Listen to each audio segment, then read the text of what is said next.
Naka full volume na lang yung channel to pero okay pa rin. So full natin yung channel 1. Tingnan natin. So yan. Nag-protect na siya mga DJ. Nag-protect in signal. Yan. So ibig sabihin malala talaga yung amplifier na to. You are watching DJ Nipsky Music and Floater Vlogs. Please subscribe. Meron tayong tanggap dito galing kay boss. Gwapo yung may-ari nito.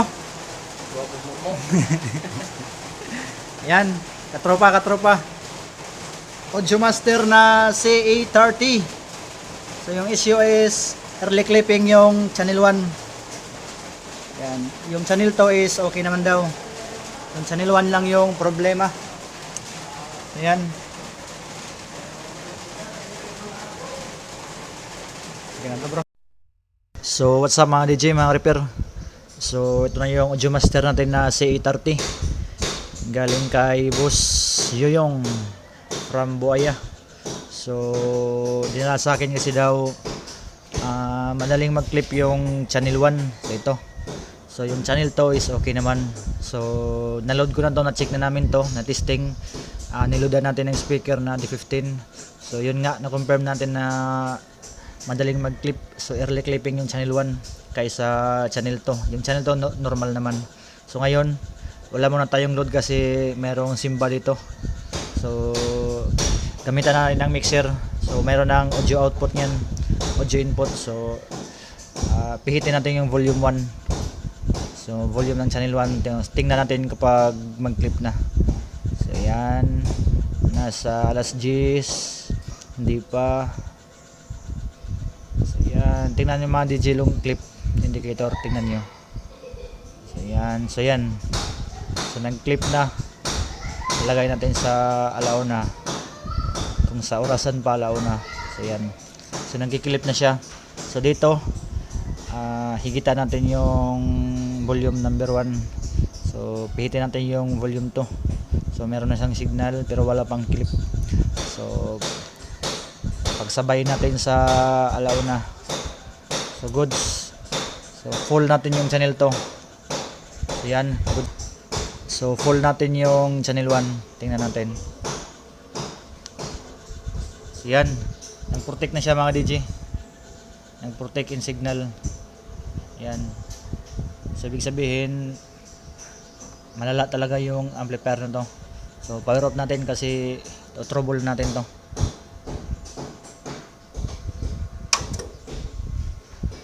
So balikan ko lang kayo at trouble natin to. So yan. So nabuksan na rin yung takip. So ito na yung Audio Master. Angas pala ng to, Hitsora. So gold heatsink niya. So hagipan lang natin yung supply nito kung ilan ba. Yan. Hindi masyadong makita pero sa nakita ko ay meron siyang 126 yung pinaka high nito and 84 volts. Yan. Yan. So trouble na rin to. So i-try ko muna tong munang ilipat to dito tapos ito dito para malaman natin kung sa yung problema ba is dito or dito sa ating back panel. So goods naman to. Yung check muna natin yung bias para makita nyo. So yan mga DJ. So check natin yung kanyang bias kung normal lang ba. So naka-power on na siya. So check natin.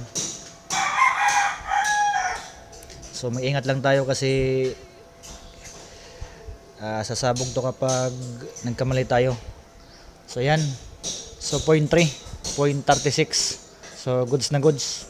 So dito naman sa kabila, check natin. So yan. Yan, 0.36. Goods. Goods yung bias natin. So off ko muna to. So try ko lang ilipat to dito at lipat yung kabila dito kung saan nga ba yung problema. Kasi itong channel 1 is ito yung nag-early clipping. So lipat natin dito kung ganun pa rin ba. So lagyan lang natin ng palatandaan na ito yung channel 1. So lagyan natin ng backing tape. Yan.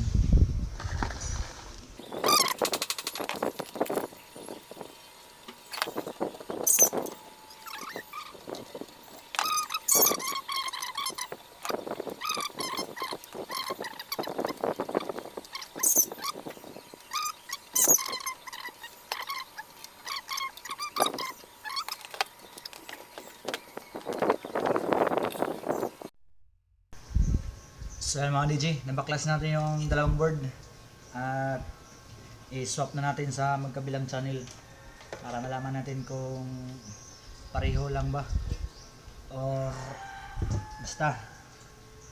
So ito yung may sira. So ito yung early clipping na channel 1. So dito siya. So ilalagay natin siya dito.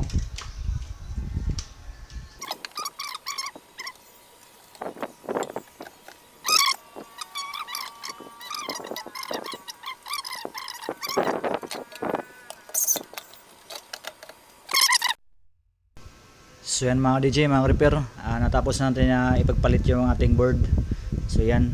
So mapapansin nyo yung butas dito ay nasa ibabaw na kasi nga itong butas nito ay dito siya.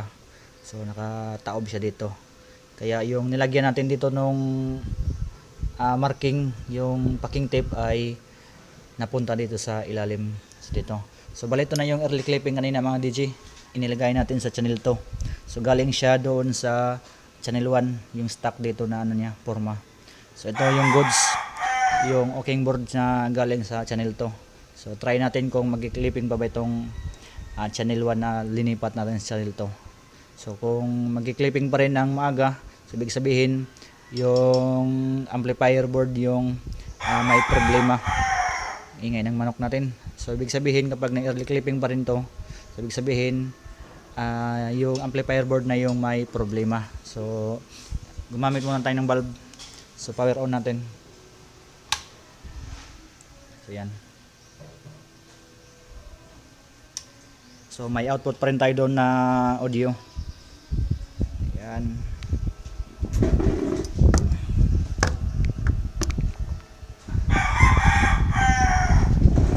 So antayin lang natin na mag-click yung relay ng ating board. Matagal talaga siya mga DJ na mag-switch on. So yan, goods na. So ito yung nilipat natin na goods na goods. Nilipat natin channel 1. Tingnan natin kung magkiklipa ba ng alas 12 or alauna. Kasi kanina pag testing natin, alauna lang tayo. Lagay natin sa alauna. Yan. So nasa 3. Nasa 3 na siya. So itong isa, kapag nag-clip to, ibig sabihin yung amplifier board na yung problema natin. So pareha lang natin sa kabilang channel. So ayan, hindi pa nga nangangalahati ay nagki-clip na siya. So ayan. So kung mapansin niyo doon sa lead ng mayroong indicator doon sa kanyang board is may ilaw din kasabay dito. So ayan. So alas 10 pa lang yan, no? Pero ito nasa alauna na. Ito alas 10 pa lang pero clipping. Ibig sabihin yung amplifier yung ito trouble natin ngayon. So goods yung front and back panel, goods na goods. So trouble muna natin tong channel 1 kasi sa amplifier talaga yung problema nito.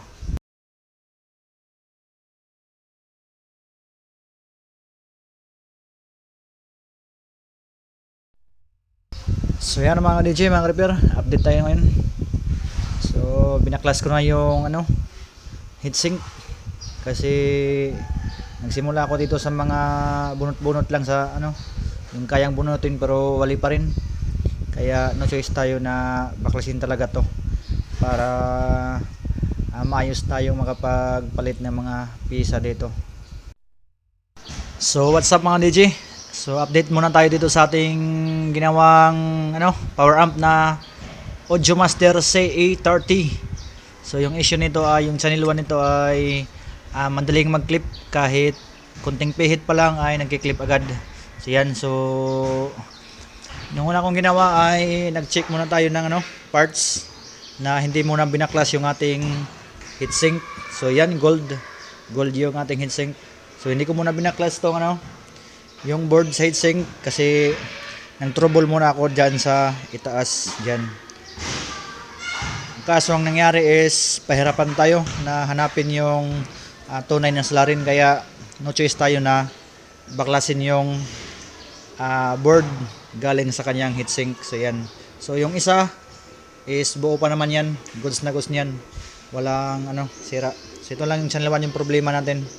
So ngayon, kinabit ko muna pansamantala para matesting natin ngayon kung mayroon pa bang early clipping kung tinatawag. So yan. So bali na-open ko na to mga DJ kasi medyo matagal dito ma-open, mga 10 seconds, kaya na-open ko na. So lagyan natin ng audio para malaman natin yung signal kung mag-early clipping pa ba. So yung audio natin is nasa mixer pa rin. Nasa mixer pa rin yung audio natin. Ang ingay ng manok. Yung audio natin ay nasa mixer pa rin tulad kanina sa pag-testing natin dito. So symbol yung pa rin doon. Kaya dito, symbol yung pa rin. Nung kanina, nung pag-testing natin ay nasa alauna. Yan, dyan. Yung tawag ko dito mga DJ, alauna. Yan, kaya mag-focus. Pero dito yan. Diyan sa number 3, negative 3 ay nagki-clipping na siya. So malakas na yung kulay red nito. Diyan sa negative 3. So ngayon, may audio na to. Testing natin. So nagka-signal lang siya mga DJ. So ayun. So balik natin sa negative 3 kanina kung magki-clip pa ba. O diba? Goods na. So yan mga DJ. So may ngayong manok. So bali update lang tayo dito sa ating nagawa kagabi. So medyo nagabihan tayo sa pag-repair dito, pero ngayon tayo mag sound test na mayroong load yung ating audio master na C30. So nag-load tayo ng WBox D18. So 1000 watts live pro. So yun. Nilabas ko talaga yung dalawa. Nilabas ko talaga para testing ng mabuti ito ang ating audio master na C30 na nag-early clipping yung kanyang channel 1. So hindi pa nga nag-alas 10 or nangalati ay nagki-clipping na agad. So unlike dito sa channel to is okay naman, walang issue. Kaya nahirapan tayo dito sa pag-trouble ng ating channel 1. So ngayon okay na to. So power on lang natin mga DJ. Yan. So medyo matagal to mag-click yung relay.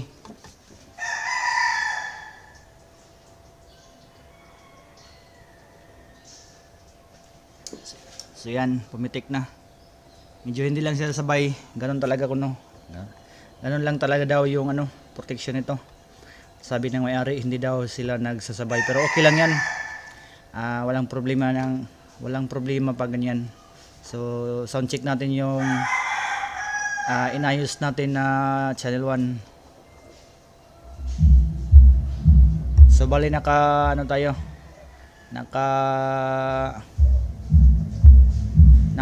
naka low.